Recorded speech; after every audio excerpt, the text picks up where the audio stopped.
In the British parliamentary elections of June the 18th, 1970, the Conservative leader Edward Heath scored one of the biggest political upsets of the 20th century. Virtually all the even experienced British pollsters had predicted either a Labour Party victory or then, at worst, a hung parliament. However, the Conservatives were able to win a working majority. And Edward Heath was one of the few people, even in the Conservative Party's inner circle, who kept believing in the victory. Apparently, most of the late deciders decided to vote for the Conservatives.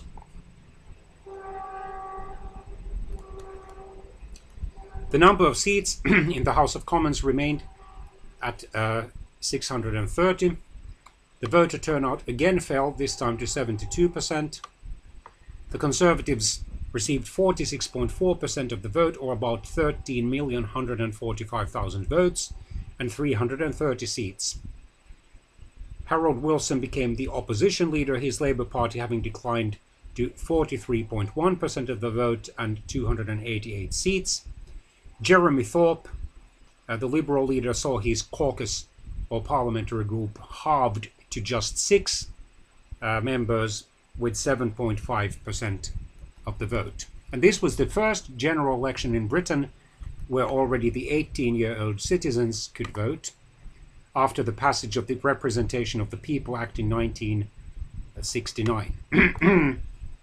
As of 2017, it is the earliest general election from which there remain members of the House of Commons who have a record of continuous service. Kenneth Clarke of the Conservatives and Dennis Skinner of Labour. Kenneth Clarke is the current father of the House since the death of 86-year-old Gerald Kaufman in February 2017. One of the most important decisions of this Parliament, or this House of Commons, was to approve Britain's entry into the European Economic Community that took place on January the 1st, 1973.